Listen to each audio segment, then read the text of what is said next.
I saw my daughter-in-law pack a nurse's uniform, a nun's habit, and 12 new condoms into her suitcase, while my son lay motionless in his bed. The next day, I got her lover's number and called him. "Congratulations, you're going to be a father.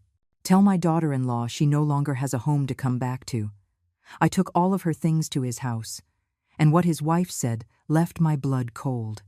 I'm glad you're here. If you're watching this video, give it a like, subscribe to the channel, and tell me in the comments where you're listening to my story of revenge from. I want to know how far it has traveled. The atmosphere in the hospital was heavy. The smell of antiseptic clung to every breath. I squeezed Ethan's bony hand. His cold fingers pierced my heart. My son, at just 32 years old, lay there, pale, his eyes sunken from the endless days of fighting that cursed illness. The doctor had just left, leaving behind a few cold instructions. The weather was changing. I needed to bring more light clothing and some personal items for Ethan. The doctor's gaze, filled with both concern and helplessness, cut me like a knife. I nodded, but only one thought remained in my head. I must be by my son's side, without leaving for even a moment. That afternoon, I hurriedly caught a Greyhound bus back home. The street was dusty, the horns blared nonstop, but I paid no attention. I didn't call Chloe, my daughter-in-law, because I thought I would just grab a few things and return to the hospital immediately. I didn't want to waste a single minute away from Ethan. Chloe, whom I had always considered a daughter, never stopped repeating how much she loved her husband, how much she cared for him. I had believed her. I had trusted her to be my son's support in these dark days. The house was silent when I entered. The living room was empty, not a soul in sight. The midday light streamed through the window, illuminating suspended dust particles, as if the entire world were holding its breath. I didn't think much of it. I just wanted to grab the clothes and leave. I went upstairs and pushed open the door to Ethan and Chloe's room, convinced I would find some clean clothes for my son there.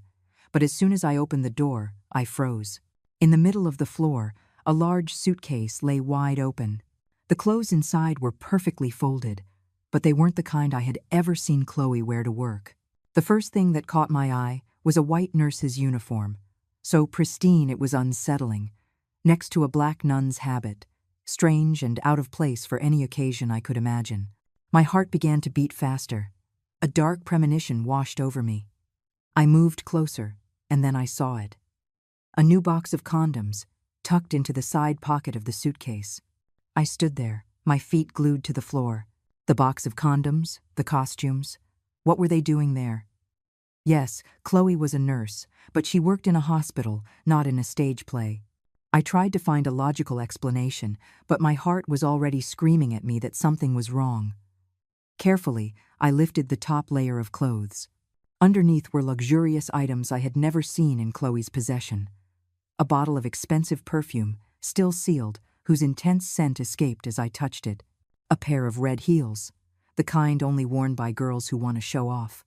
And a dark red lipstick, a color Chloe had never worn in front of me. All of it, mixed together so strangely, seemed like a carefully prepared setup to hide something shady. My eyes scanned the room for more clues. On the nightstand beside the bed, among a pile of messy papers, I saw a taxi receipt. I picked it up with a trembling hand. The destination was a tourist town on the coast, a place that had nothing to do with Chloe's work. She had told me the hospital only sent her to medical conferences in major cities. So, what was this receipt? What did this trip mean? My throat tightened, as if someone were squeezing it hard. I wanted to scream, to call Chloe immediately and demand an explanation, but reason told me to stay calm. I needed more proof, to understand what was happening before confronting her. But my heart, a mother's heart, was already beginning to break. I had dedicated my entire life to protecting Ethan, to building a home for my son, and now, standing in the middle of that room, I felt the whole world crumbling beneath my feet. Before I could piece it all together, a noise from the street startled me. The neighbor's dog was barking loudly, followed by the sound of a key turning in the lock. Chloe had arrived. My heart pounded like a drum, sweat running down my forehead. I half closed the lid of the suitcase, trying to make everything look untouched. I backed away quickly into the hallway, closing the door just in time to hear her footsteps coming up the stairs. She walked into the house with a small bag in her hand, her face radiant as if she had nothing to hide. Seeing me, she gave a wide, clear-voiced smile. "Mom, you're back? I just bought a few things for the upcoming trip." That smile, that voice, once brought me warmth, as if I had gained another daughter. But now, they only sent shivers down my spine. I looked into her eyes, trying to find a trace of a lie, but all I found was an unsettling confidence. I forced a strained smile, my voice dry. "Yes, I came to get a few things for Ethan." I didn't dare look her straight in the face, afraid my eyes would give everything away. I hurried to the closet, randomly grabbed a few of Ethan's light garments, and nearly ran out of the house. When the door closed behind me, I felt as though I had escaped a trap, but the suspicion inside me grew, heavy as a rock on my chest. That afternoon, Ethan woke up from a restless sleep, his tired eyes barely opened, looking at me with a thread of hope. "Mom, did you see Chloe? Is she home?" His voice was weak, as if the wrong answer could shatter what little strength he had left. I squeezed his hand, feeling his cold fingers in mine. The pain was tearing me apart, but I only dared to answer vaguely. "Yes, she's preparing for a work trip." I didn't want to look him in the eyes, fearing my own would betray the doubts screaming inside me. I turned my face away, pretending to adjust the sheet over him, when in reality I was trying to hide the tremor shaking my chest. Returning home late that night, I couldn't stop thinking about the suitcase and the strange items in Chloe's room. The box of condoms, the nurse's uniform, the shiny red heels, it all felt like pieces of a puzzle I still didn't dare to face. I had raised Ethan with all my love, sacrificing my younger years to give him a good life. And when Chloe entered his world, with her sweet smile and promises of love, I thought I had finally found a daughter-in-law who would care for him as I did. But now, that trust was crumbling, shattered into pieces that pierced my heart. The house was silent when I entered again. The ticking of the wall clock marked time with a steady beat, reminding me that it waits for no one, not even for a mother trying to protect her son from a painful truth. I decided I had to clear things up. I couldn't let doubt consume me for another second. I sat at the dining room table, took a deep breath, and waited for Chloe. She appeared shortly after, coming downstairs with a radiant face, as if she had nothing to hide. "Have you had dinner, Mom?" Chloe asked, her voice as sweet as ever. I nodded, struggling to remain calm. "I already ate at the hospital." "Is your trip so important that you prepared for it so carefully?" I looked her straight in the eye, hoping to catch a small tremor, a hint of doubt. But Chloe answered instantly, so smoothly that a chill ran down my spine. "Yes, Mom. I have to attend a medical conference in Orlando. It's only for 3 days. It's an advanced training course, very important." She even smiled, her tone full of pride. "The hospital is covering part of the expenses, so I'm taking the opportunity to rest a bit too." Chloe's words were smooth, perfect, like a well-rehearsed speech, but I was no longer the naive mother-in-law who believed everything she said. I nodded, pretending to believe her story, but deep down, I knew she was hiding something. "Oh, really? That's nice," I replied in a neutral voice, and turned away so she wouldn't see my distrust. That night, Chloe ate with a strange haste. She practically devoured her food, glancing at the clock every few moments. "I'm full now, Mom. With your permission, I'm going to make a quick call to my colleagues to talk about the conference," she said, getting up to clear the plates with surprising speed. I nodded, but when she left the kitchen, I couldn't help but follow her silently. From the corner of the hallway, I could hear her voice through the living room door. "Don't forget to bring the reservation paperwork.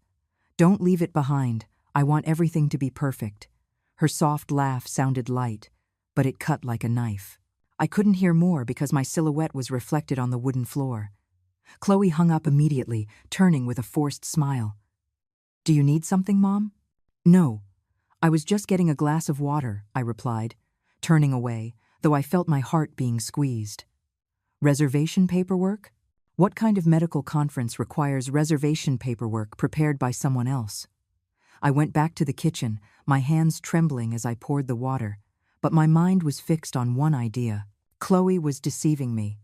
And worse, she was deceiving Ethan too. After dinner, Chloe cleaned up quickly, like a whirlwind, and slammed her bedroom door shut. From outside, I heard the sound of the suitcase being dragged, things being packed in a hurry. I stood in front of my bedroom door, my hand gripping the arm of a chair, trying to contain the rage boiling inside me. I wanted to go in, pound on her door, and scream that I knew everything, that I was aware of what she was hiding. But I didn't. I needed more proof. I had to be sure I wasn't mistaken. Because if I was wrong, if I accused Chloe without grounds, I would hurt Ethan, my son, who was fighting for his life second by second in a hospital bed. I barely slept that night. The image of the open suitcase, the box of condoms, and the taxi receipt replayed in my mind like a nightmare. I lay in bed, my eyes wide open, staring at the ceiling, my heart pounding. I thought of Ethan, of the days I rocked him as a baby, of the sleepless nights I spent caring for him whenever he was sick. I had done everything to protect him, and now, just when he needed me most, I had to face the possibility that the wife he loved so much was betraying him. In the middle of the night, a faint noise from Chloe's room startled me awake. As if pushed by something inexplicable, I sat up in bed and walked silently down the hallway. The door to her room was slightly ajar, and a dim lamplight filtered out from inside. I held my breath, pressed myself against the wall, and peeked through the crack. Then, the scene that unfolded before my eyes made the blood in my veins run cold. Chloe was sitting on the bed, a small, sharp needle in her hand, next to the box of condoms I had seen in the suitcase. One by one, calmly, she poked tiny holes in the tip, slow, precise, chilling movements. Her face, under that yellowish light, was no longer the sweet face I knew. It was cold, focused, as if she were performing a secret ritual, a minutely calculated plan. I wanted to scream, to rush in and snatch the needle from her, but my feet seemed nailed to the floor. I just stood there, watching her wipe each condom with a tissue, place them back in the box as if nothing had happened, and then put them in the suitcase. Then she turned off the light, and the room plunged into darkness. I returned to my room, my heart squeezed tight as if by an invisible hand. A shiver ran down my spine, and I trembled uncontrollably. The image of Ethan, weak in his hospital bed, mingled with that of Chloe patiently piercing the condoms. What was she doing? Why? A terrifying plan began to form in my mind. I didn't want to believe it, but it was too obvious. Chloe wasn't just betraying Ethan. She was setting a trap, something crueler than I could have imagined. I lay down, but sleep wouldn't come. I hugged my chest, trying to hold back the tears that threatened to fall. I thought of all the years Ethan and I had shared, of the times I wiped his tears when he failed, of the moments he hugged me and said, "Mom, you're everything to me." And now, the wife he loved so dearly, the woman I had trusted, was about to destroy it all. Before falling into a light, restless sleep, I heard Chloe whisper on the phone from her room, "I'm ready. After this trip, you'll never be able to leave me again." The next morning, Chloe appeared early, dragging the suitcase I had seen the night before. She wore a light coat, her hair pulled up high, and she didn't look at all like a nurse heading to a medical conference. She walked while talking on the phone, laughing softly in the morning silence. "Don't worry, I have everything ready," she said in a sweet but calculated voice. Before getting into the waiting taxi, she turned, looked at me from the window, and smiled radiantly. "Mom, please take care of Ethan for me. I'll be gone for 3 days. I'll call you and him." I nodded, forcing a smile, but my fingers were gripping the curtains so tightly they turned white. When the taxi pulled away, I ran to grab a piece of paper and wrote down the car's license plate number. I didn't know what I would do with it, only that I had to do something. Watching it disappear down the street, I went back into the house with a heavy heart. A decision was forming inside me. I had to uncover the truth, no matter how much it hurt. At noon, I returned to the hospital and sat by Ethan's bed. He looked a little better that day. His eyes shone brighter, though he was still weak. He took my hand and said in a hoarse voice, "Mom, did Chloe leave on her trip? I hope she comes back soon."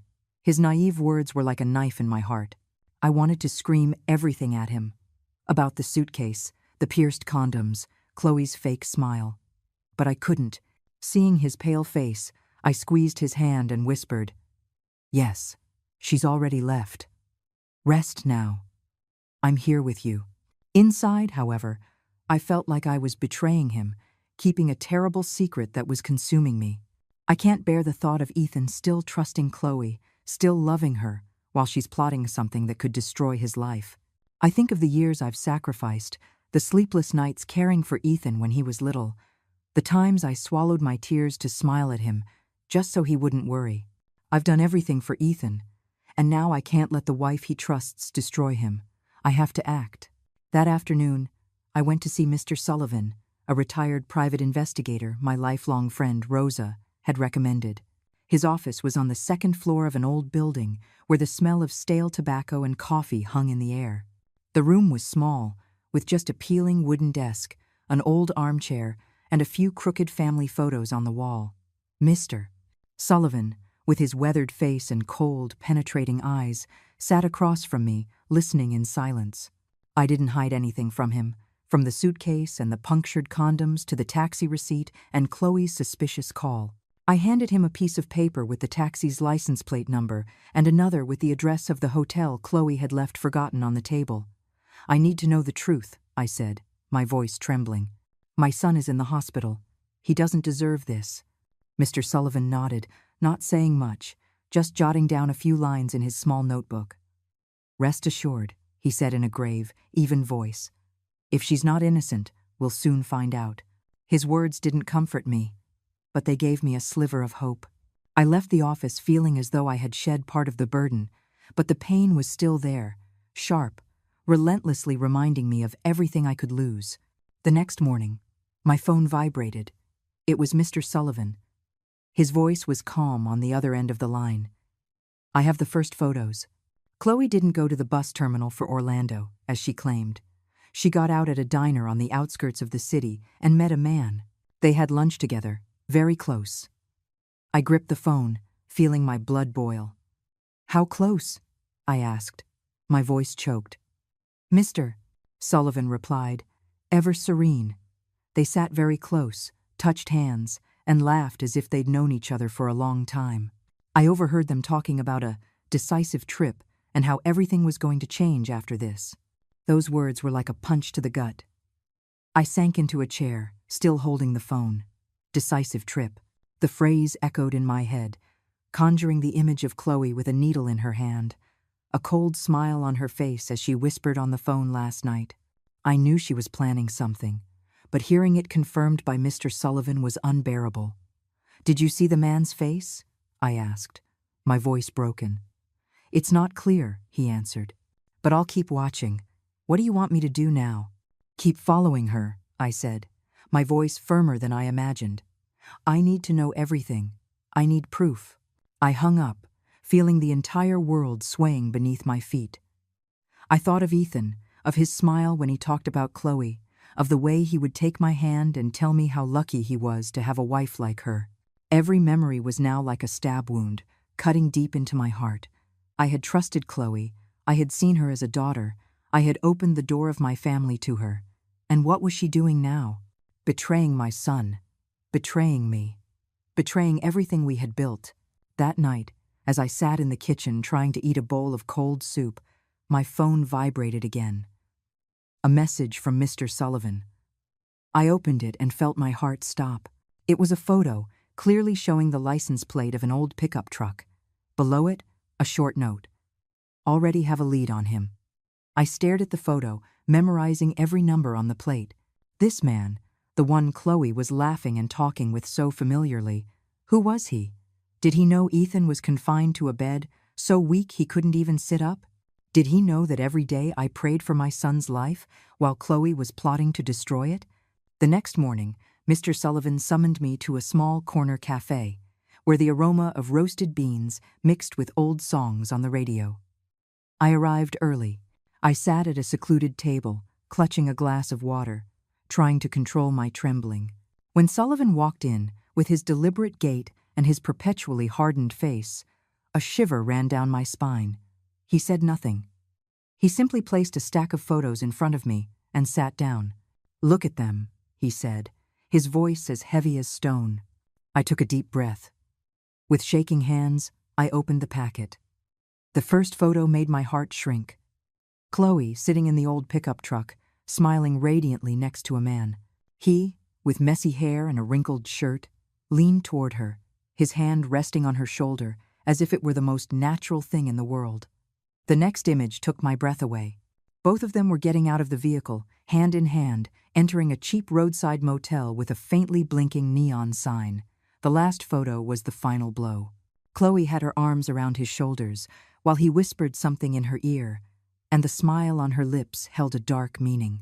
I dropped the photos on the table, feeling the world collapse. Each image was proof, an open wound in the trust I once had in Chloe. I looked at Sullivan, trying to keep my voice from breaking. "Who is he?" Sullivan adjusted his glasses, responding calmly. "That man's name is Mark Herrera, a welder who lives on the outskirts. And this is the most important part. He's already married. His wife's name is Jessica, and she's a nurse at the city's public hospital. They have 3 young children." His words were like a direct slap to the face. Not only had Ethan been betrayed, but another family was also being destroyed. Chloe, the woman I considered a daughter, was not only cheating on my son but had dared to meddle in the life of another woman, another mother like me. A wave of fury washed over me, mixed with a deep pain. I had trusted her. I had opened my home to her. I thought she would be the one to care for Ethan when I could no longer be there. But now, what was she doing? Destroying everything without a moment's hesitation. "There's more," Mr. Sullivan continued, his voice still calm but heavy with weight. I recorded a snippet as they were leaving the motel. He took out his phone, pressed a button, and Chloe's voice echoed, cold and calculating. "If I get pregnant, you won't be able to shirk your responsibility." The man's voice, Mark's, was just a prolonged silence. I listened, feeling the blood in my veins turn to ice. The image of Chloe piercing the condoms the other night appeared with crystal clarity. She wasn't just cheating. She had planned to trap Mark, forcing him to stay with her. I thought of Ethan, of his innocent eyes when he spoke of Chloe, and my heart felt like it was being squeezed by a vice. Mr. Sullivan handed me a card with the information of a friend of his who worked at a workshop. "He confirms that Mark is a regular customer," he said. "He often brags about his wife and his 3 young children, as if he's the most exemplary man in the world." I took the card, clenching it until it crumpled. A married man, with children, and yet he let Chloe drag him into this dirty game. And she, not only had she betrayed Ethan, but she was also destroying another woman's happiness, the happiness of innocent children. On my way home, I walked like a lost soul. The familiar streets now seemed alien, as if the entire world had changed overnight. I stopped at the corner, where my neighbor, Brenda, was sweeping her patio. Seeing me, she took my arm and whispered, "Clara, last night I saw your daughter-in-law getting into a taxi with a strange man. They didn't look like colleagues at all." He had his arm around her shoulders, laughing as if they were a couple. Brenda looked at me with compassion, as if she knew I was carrying a weight impossible to share. I just nodded, muttering, "Thanks, Brenda." But inside, all the pieces had already fallen into place. Her words only confirmed what I feared. That night, I sat alone in the kitchen under the yellowish light. In front of me were Mr. Sullivan's photos, spread out like cards of fate. Each image was a stab, each detail a reminder that I had been deceived. I saw Chloe in those photos, smiling radiantly next to Mark, and I wondered, at what point did she become this person? She had sat at this very table, eating the food I cooked, calling me Mom with sweetness. I had believed her, I had loved her, I had thought she would be the one to care for Ethan in my place. But now, everything was revealed as a farce. My hands trembled as I picked up the phone. I looked at Mark's number, which Mr. Sullivan had sent me, and I felt my whole body shake with rage and pain. I wanted to scream at him, to ask him how he dared to shatter my family, how he could let Chloe drag him into this sick game. But I knew I had to stay calm. If I wanted to protect Ethan, I had to act with a clear head.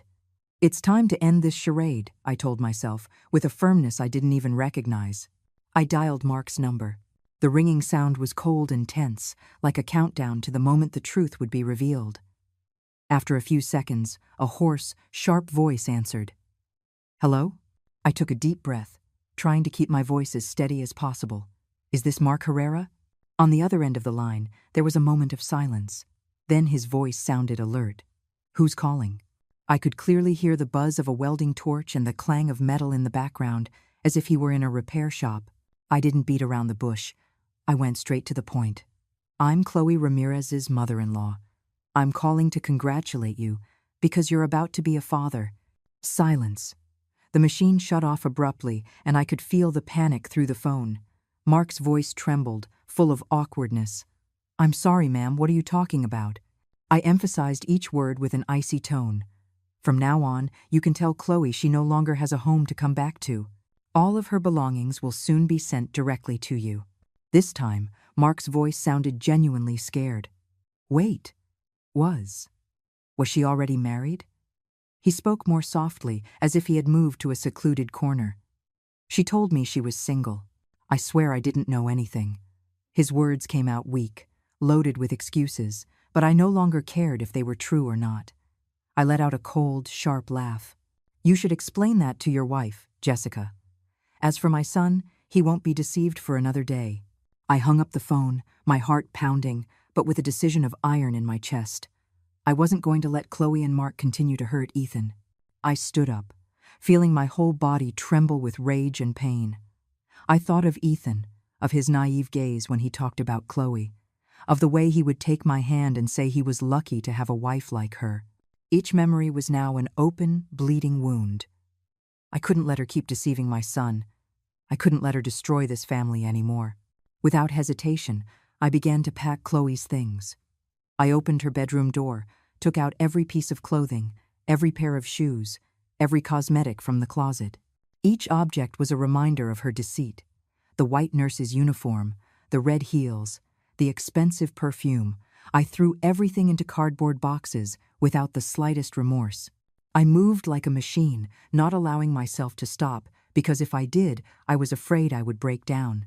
I thought about the meals I cooked for her, the times I hugged her when she cried about work, the times I called her daughter.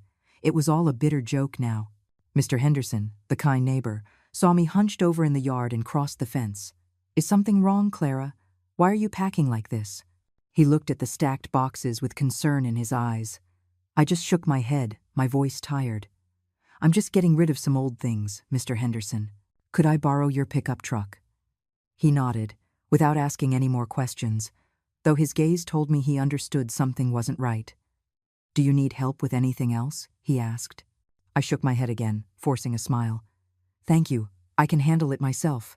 As evening fell, dark clouds covered the sky. I drove Mr. Henderson's pickup, loaded with Chloe's boxes, towards the area where Mark lived. The dirt road made the truck shake violently, as if mirroring the storm inside me. I gripped the steering wheel tightly, trying to stay calm, but every turn of the wheels brought me closer to a confrontation I didn't know if I had the strength to face. I stopped in front of a modest one-story house, with half-painted walls and a small weed-filled yard. Just as I turned off the engine, the front door opened, and a woman came out. She was wearing a nurse's uniform, her hair tied back, her face tired but still reflecting the strength of a mother. There was no doubt. It was Jessica, Mark's wife. I looked at her and, for a moment, I saw myself a woman who had dedicated her life to protecting her family, only to be faced with betrayal. I got out of the truck, trying to stay calm, though I was boiling inside. Hello? Are you Jessica Herrera? I asked, forcing myself to sound polite. Jessica looked at me with suspicion, then glanced at the cardboard boxes in the truck. Yes, that's me. I'm sorry. Who are you? She replied, her voice soft but cautious, as if she sensed something was wrong. I took a deep breath, the air feeling heavy in my chest. I am Chloe Ramirez's mother-in-law, I said, each word torn from a bleeding heart, and these are all of her belongings. I think you should know that your husband, Mark, has been having an affair with my daughter-in-law this whole time. Jessica's face went pale, as if the blood had drained from her body. The grocery bag she was holding fell to the ground, and some yogurts rolled onto the grass. She stammered, her voice trembling. What did you say? Mark? With Chloe? No, that can't be. She shook her head, as if trying to deny reality, but her eyes were already filling with panic. In her, I recognized myself again, a woman who had put her soul into her family, only to be betrayed by those she loved most. I said nothing more, simply walked to the nearest box and lifted the lid. Chloe's clothes, a pair of red heels, a bottle of expensive perfume, all spilled out under the dim evening light. Each object was a confirmation that my words were true. Jessica collapsed onto the step, covering her face with her hands, her shoulders shaking with sobs. From inside the house, a child's voice called out, innocent and clear, "Mommy, is Daddy home yet?" That call was like a knife in both our hearts. I felt my eyes burn, but I pressed my lips together to keep from crying. I hadn't come here to cry. I had come to protect Ethan, and Jessica too. Mr. Henderson, the kind neighbor who had come with me, spoke cautiously. "Ma'am, it's true. We don't want to disturb your family, but the truth has to come out." His voice was gentle, but it carried a weight, as if he wanted to share the burden with Jessica. She looked up, her eyes red, and murmured bitterly, "I just finished making dinner. I was still waiting for him."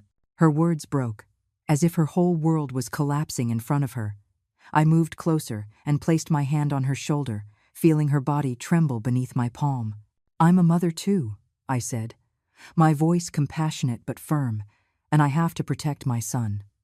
Unfortunately, both you and I are victims in this story." I looked into her eyes and saw her pain mirroring my own. We were two women, two mothers, forced into a war neither of us had sought, all because of the selfishness of those we once believed were worthy of our trust. Jessica squeezed my hand. Her gaze became intense. "Do you have proof?" "I need to see the proof." Her voice trembled, but it was filled with determination, as if she were trying to cling to the last hope that this was all a misunderstanding. I remained silent, took Miss Sullivan's photo album from my bag, and handed it to her. Trembling, Jessica flipped through the pages one by one, each photograph like another stab to her heart. When she reached the photo of Mark and Chloe holding hands entering a motel, she broke into sobs, her strangled cries tearing through the quiet evening. Suddenly, the phone in her purse rang. The screen lit up, clearly displaying two words, "Mark." Jessica's hands shook as if the phone were on fire. She looked at me, looked at the screen, and finally, with a decisive gesture, she rejected the call. "He's not worth it," she whispered, her voice filled with rage. She turned to me, her gaze no longer one of desperation but burning with anger. "Leave everything here. When he gets back, I'll show him what hell is." I nodded, feeling a part of the burden lift, though the pain was still there, sharp, reminding me of what I had lost. I went back to the truck with Mr. Henderson, and we unloaded the boxes into the yard. Each box was like a declaration of war, a final end to Chloe's presence in my life and Ethan's. When we set down the last box, I looked at Jessica one more time. She was still sitting motionless on the doorstep, clutching her phone, her gaze lost.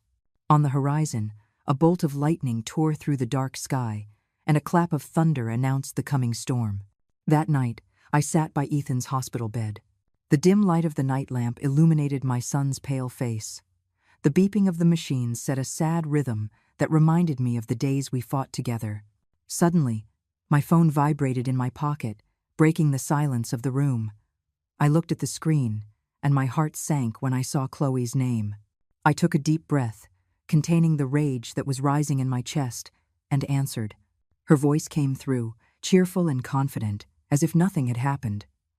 "Mom, I've arrived in Orlando. The conference is so busy. I have to give a presentation tomorrow morning." I could hear the clinking of glasses, the murmur of a man nearby, and the fake smile in her voice. Those smooth, fluid lies were like a stab wound. I contained my anger, my voice as cold as ice. "Aha, you must be very busy.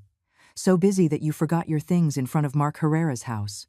I emphasized each word, as if trying to pierce the armor of falsehood she had built. On the other end of the line, there was absolute silence, only Chloe's ragged breathing. I could imagine her face now, her eyes desperate, her smile frozen. After a few seconds, she stammered, her voice trembling. "Mom, I don't understand what you're talking about."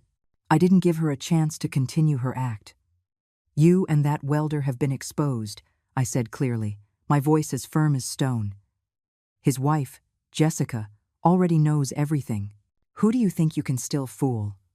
My words were like a blow, and I could feel Chloe's panic through the phone. She didn't answer.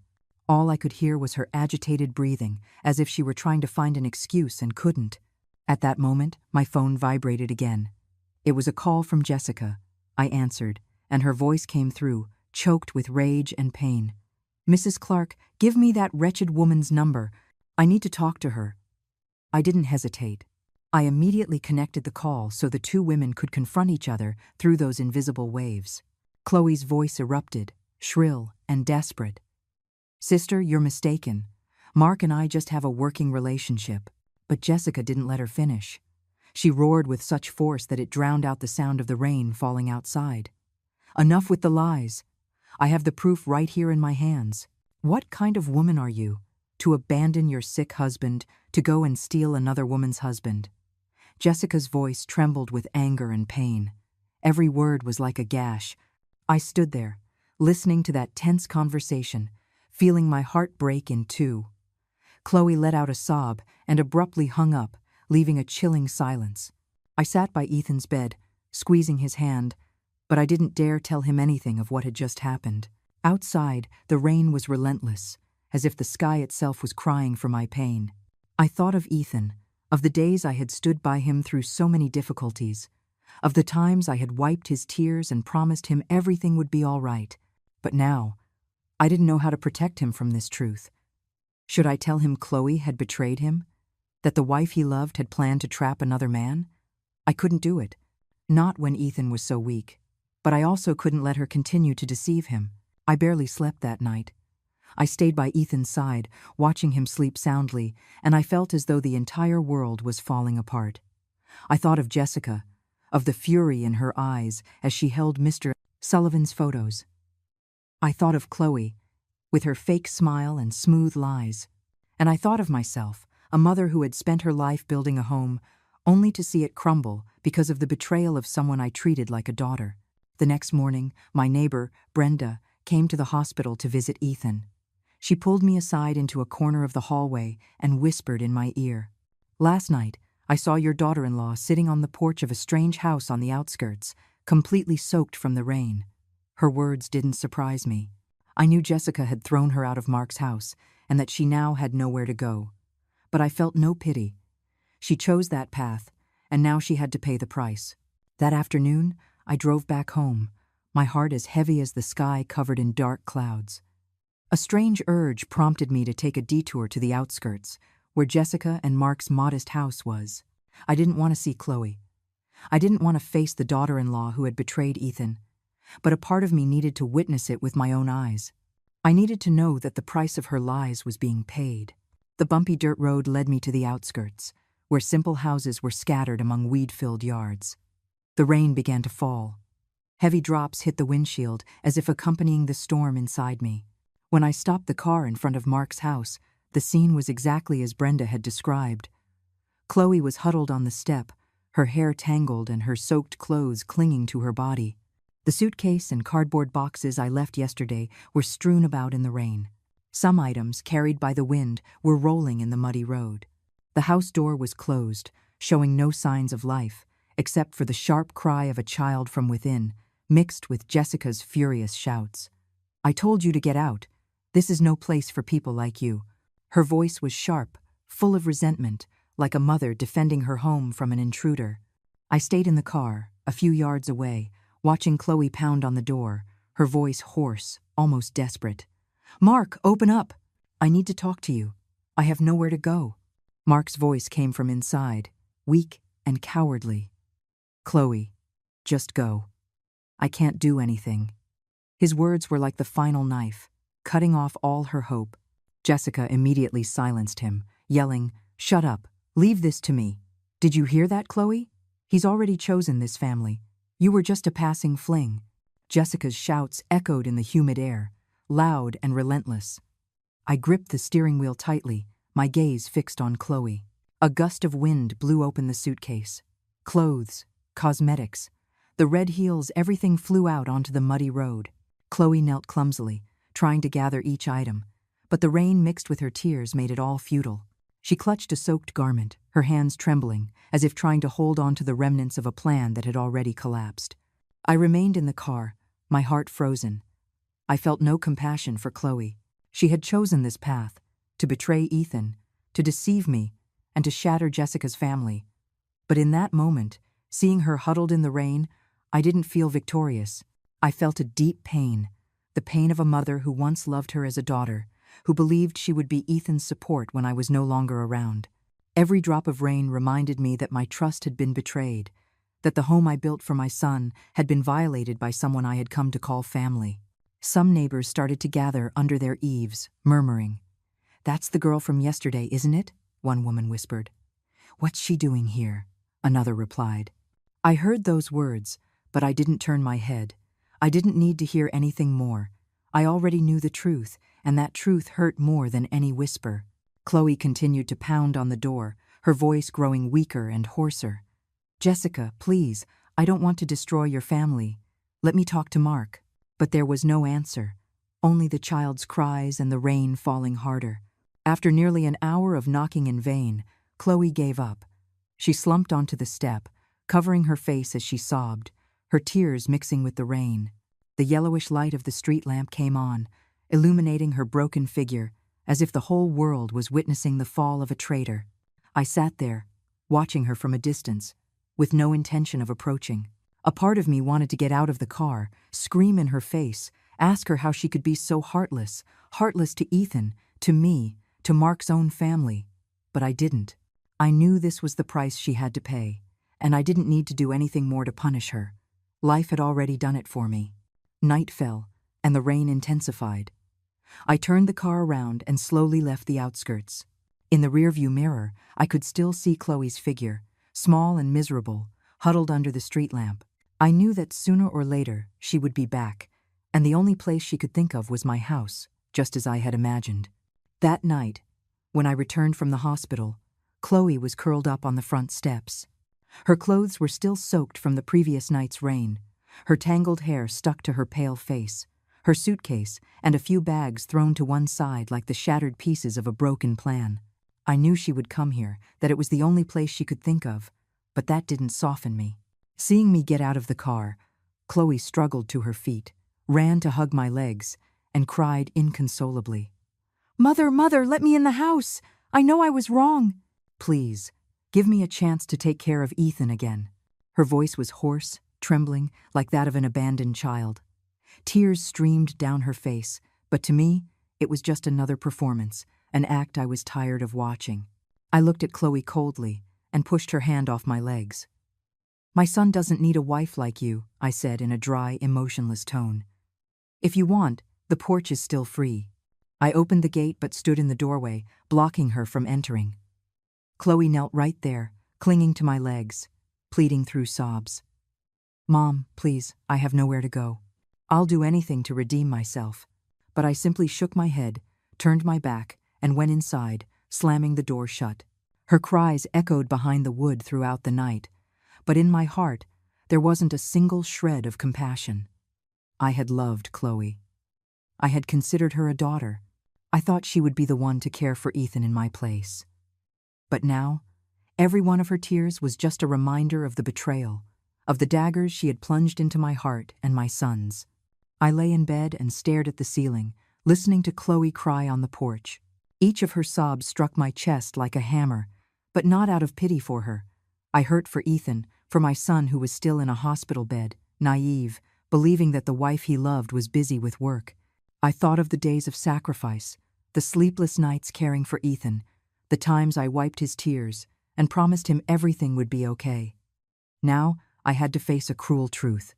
I not only had to protect Ethan from his illness, but also from the woman he loved most. The next morning I arrived at the hospital early. Ethan immediately noticed my swollen eyes and asked with concern, "Mom, couldn't you sleep? Is something wrong?" His voice was weak, but full of care, just as he always worried about me, even while he himself was fighting death. I looked at him and felt a lump in my throat. I knew the time had come for Ethan to face the truth, even if it shattered him. I couldn't keep hiding it. I couldn't give Chloe the opportunity to keep deceiving my son. I stayed silent and took the stack of photos from Mr. Sullivan out of my bag. "Ethan, Mom needs you to see this," I said, my voice trembling. Ethan's hand shook as he took the photos. The more he looked, the paler he became. When he reached the photo of Chloe and Mark holding hands entering a motel, he cried out, his voice breaking, "No! It can't be! Chloe wouldn't do this to me." Ethan's cry tore through the air, and I felt my own heart break with each of my son's words. I passed him the phone, playing the voice recording of Chloe that Mr. Sullivan had sent me. Her voice came through, cold and calculating. "If I get pregnant, you won't be able to escape." Ethan was frozen. He dropped the phone, which fell onto the bed, and buried his face in the pillow, crying like a child. My son's cries, filled with pain and despair, were like a knife sinking into my chest. I sat beside him, put my arms around his shoulders, but I didn't know what to say. "Forgive me, Ethan," I whispered, tears falling silently. "I tried to protect you, but I couldn't." After a while, Ethan lifted his head, his eyes red, but his gaze firm. "Mom, from this day on, I don't want to see her again," he said, his voice hard, though still trembling. "I'm going to file for divorce." His words were like a ray of light in the darkness, but at the same time they hurt me more. I knew how much Ethan loved Chloe. I knew he had put his whole heart into that marriage, but now he had to destroy it with his own hands, all because of the betrayal of the woman he had trusted. That afternoon, while I was sitting with Ethan, there were knocks at the hallway door. I recognized Chloe's voice, high-pitched and desperate. "Ethan, please, open the door, I need to talk to you." She knocked relentlessly, crying, "I'm begging you, listen to me." But from inside, Ethan just shouted one sentence, his voice laden with pain and fury. "Go away. I never want to see your face again." Ethan's shout echoed in the hospital room, loud and decisive. I stayed there, holding my son's hand, feeling his strength, but also feeling my heart tighten. I had wanted to protect him from this pain, but now he had to face it alone. I looked towards the door, where Chloe was still crying, and I felt a strange emptiness. I no longer felt rage towards her, only weariness and disgust. Chloe had destroyed everything on her own, and now all that was left was for her to face the consequences of her bad decisions. In the following days, after Chloe was thrown out of the hospital, she vanished as if the earth had swallowed her. There were no calls, no messages. Some said she had gone to the big city to find work. Others claimed she was still lingering on the outskirts, surviving in cheap rooms. I didn't care. My heart had closed to her, like the door of my house that night. But every time I thought of Ethan, of my son's tears upon discovering the truth, my chest ached again. I, a 68-year-old mother, who had spent her whole life protecting her son, never imagined that one day I would have to protect him from the very woman he loved. A few months later, on a soft, sunny morning, Brenda knocked on my door. She came in with a look of concern, leaned close to my ear, and whispered, "Clara, your ex-daughter-in-law is back, with a huge belly." Her words didn't surprise me. I had sensed it since that night. I heard Chloe's voice on Mr. Sullivan's recording, when she spoke coldly of her plan to trap Mark. But hearing Brenda's confirmation still sent a chill down my spine. It wasn't out of pity for Chloe, but because I thought of the innocent creature growing in her womb, a being who would have to bear the consequences of its mother's mistakes. That same afternoon, I went to the market to buy food for Ethan. While I was picking out vegetables at a stand, I suddenly saw Chloe. She was standing on a corner of the market, gaunt and exhausted, her heavy belly making it difficult for her to move.